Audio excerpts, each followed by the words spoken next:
Hello. I hope you had a good Monday. I had a good Monday. It was busy.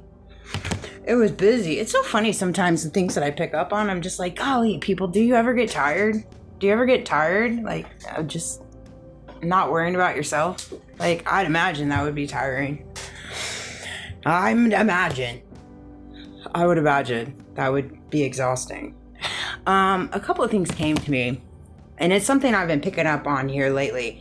And I'm so glad that I came across a video of a guy pretty much saying the same thing in reference to the Barron, Candace, Charlie Kirk investigation. There's just certain things that I've been picking up on here lately.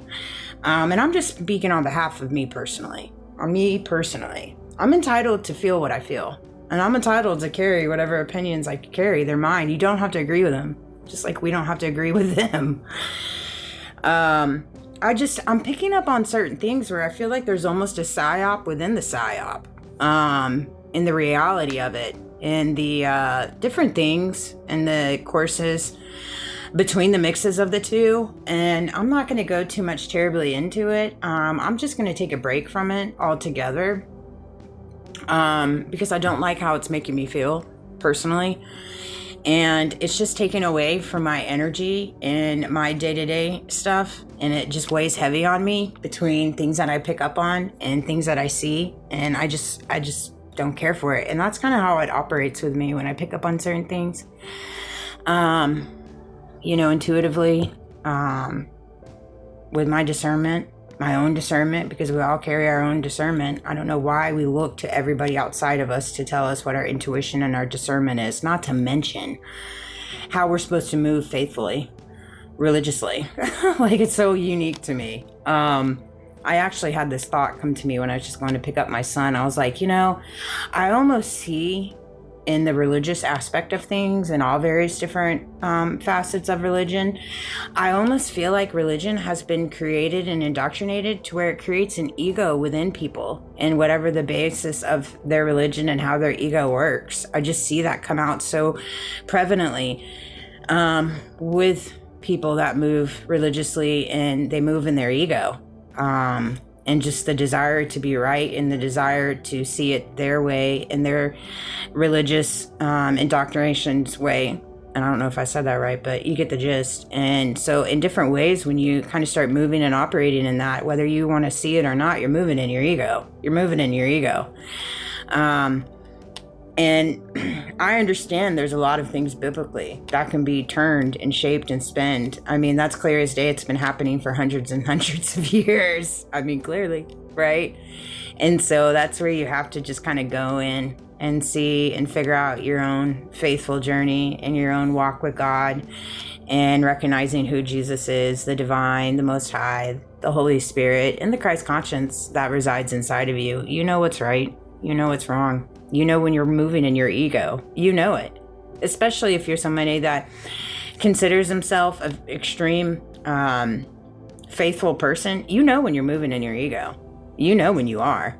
God will sit you down. Sometimes you just don't want to hear it. And sometimes you're just in too deep. And so it's just one of those things. I'm going to take a break from it.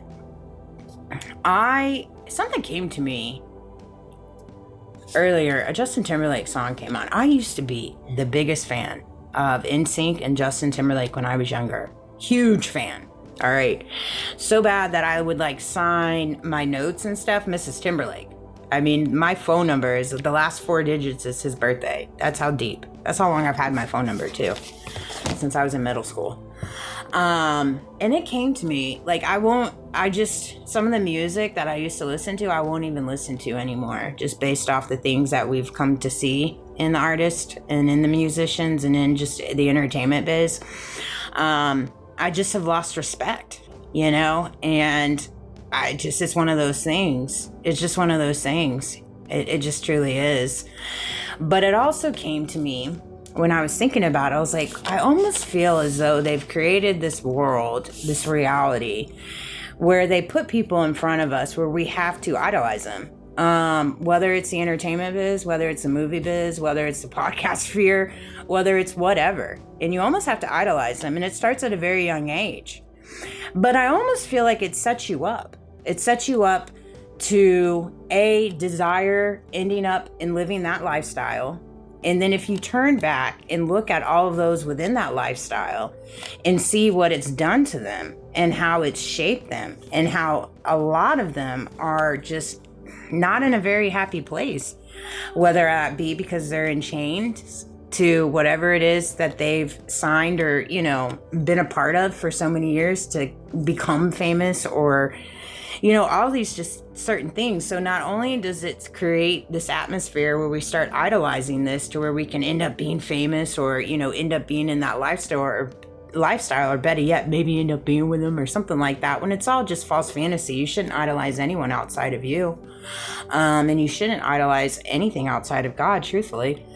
But when you start idolizing people outside of that is when it just starts taking you down negative headspaces, and it's going to take you away from seeing the reality and see what's within you. You shouldn't love anybody outside of you. But I also feel, let's just read what my little note was. Starting at a young age, fixating on something that's not possible, perhaps something that is possible, but at what cost? And that's the thing, is I feel like they almost create this atmosphere where they put all these people on these platforms to where we kind of idolize something that's not even possible. And if you choose to walk down that road of possibilities of stepping into that lane of things, at what cost? At what cost? Ask everybody that's in it. I'm sure if they were being truth, they tell you it's come at a hefty cost, whether it be their soul, whether it be their privacy, whether it be walking them into their deaths, because there's so many deaths out there within the entertainment sphere that are questionable. So many helicopter accidents that don't make no sense. None of it.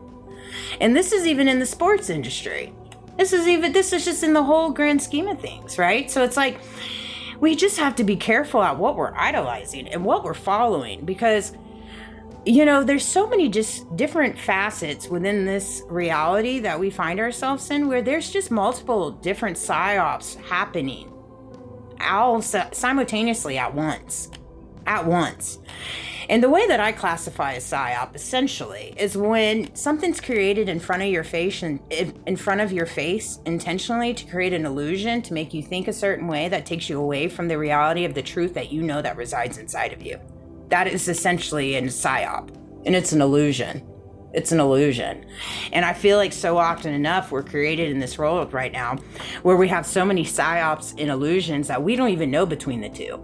And let me just tell you a deciphering tool to keep. If it's anything outside of you, then that would be an illusion. An illusion. All right? You know what it takes for your reality to move forward. You know, you got to hit the grind, you got to do your job, this and that. But anything outside of that, you know, you just got to be careful of what you're taking in. You really do.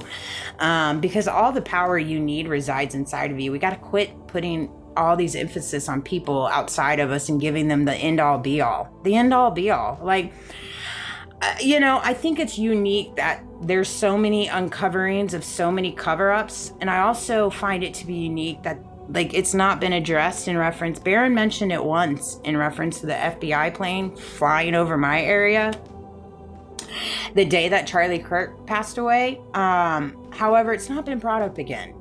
And I find it just to be very unique. It's like, can we investigate that situation? I know that you're trying to get Patel's, his log, his schedule from the FOIA. Good luck with that. I didn't have any luck with the FOIA. But it's one of those things. I think that we already kind of know the schedule. When we see where the FBI planes are going, we got to know somebody's in it. So the truth resides right there. The truth resides right there. You know, it's one of those things. So often enough, I question so much about it, and I see where it's creating a division within a division, and it's like, ooh, I don't know about this. I don't know about this, especially if you're on the side of the fence where you're asking questions. And that's what Charlie ran on, is asking questions. And yet you get chastised because your questions are different than other people that say that they have the ability to ask questions, but you do not. You don't. You don't have that right. And it's like, I don't think that's what Charlie stood on. You know, I think that it's a matter of giving people space to ask the questions, but I think there's so much in reference to, I don't know, there's just a lot. So, anywho.